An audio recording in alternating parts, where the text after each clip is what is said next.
So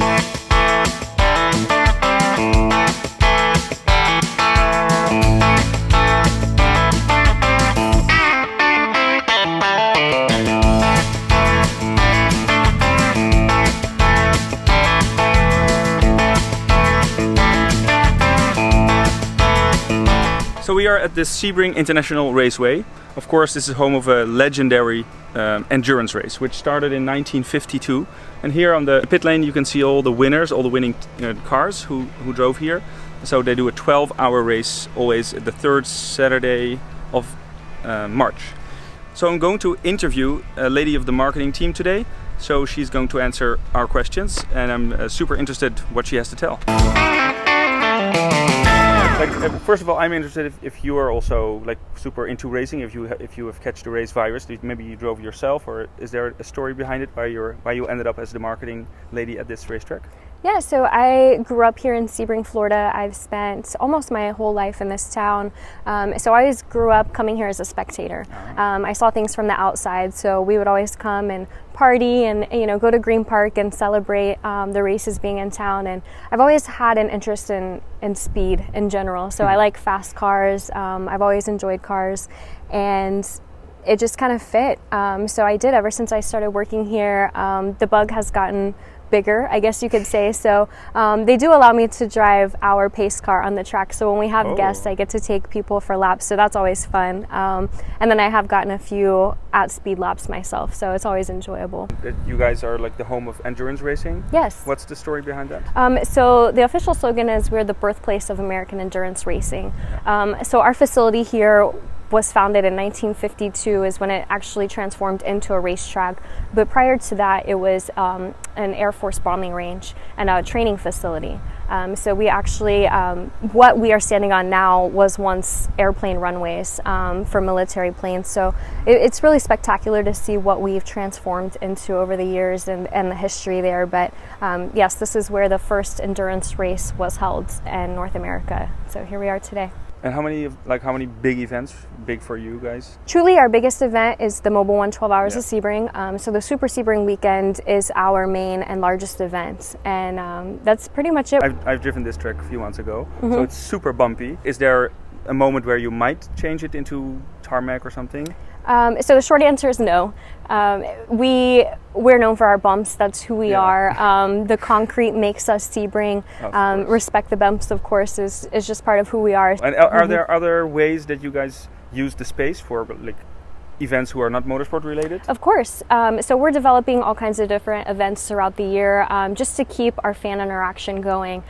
So we like to hold concerts. Last year we did a craft beer festival here, a music festival, things like that. So we're always trying to plan out our calendar and see what new things we can bring to the table to continue to develop our just engagement. Is there a specific strategy for getting in new partners and keeping them engaged?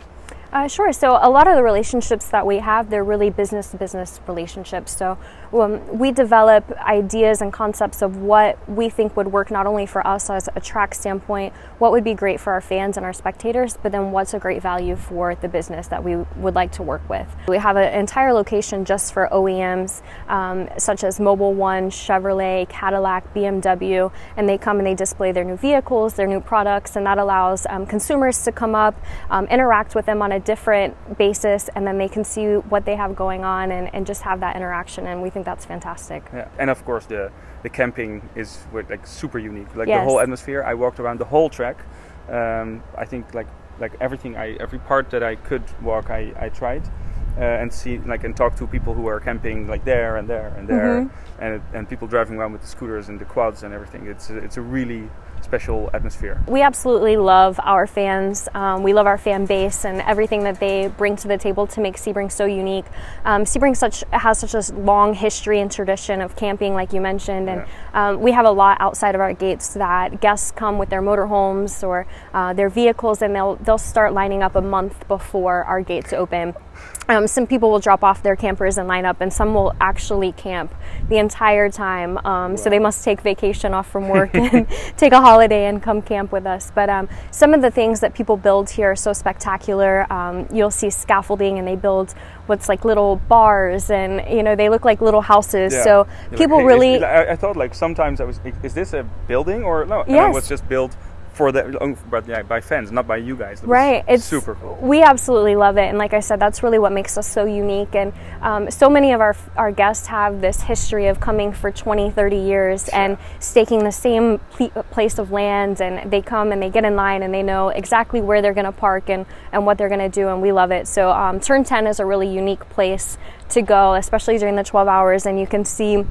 I think that's probably the biggest area where people build these little houses and buildings and things, and there's just such passionate fans. With like rooftops. And yes, like the Turn 10 area is quite spectacular. So for anyone that's never been there during the 12 hours, it's something, it's a must-see here. But we do, our fan base is, like I said, it's so spectacular, and the camping is a really important piece as to who we are. So, do you guys do anything for charity? Maybe you host your own event, or is there something you do?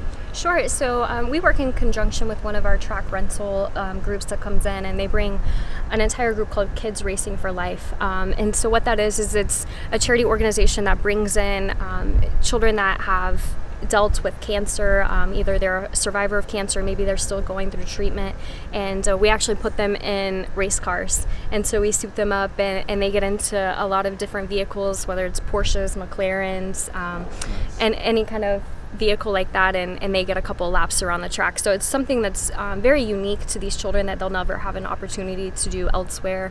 It's free to their families to come and partake in a day, and as a personal experience, it's just great to see the joy on the children's face when they do that.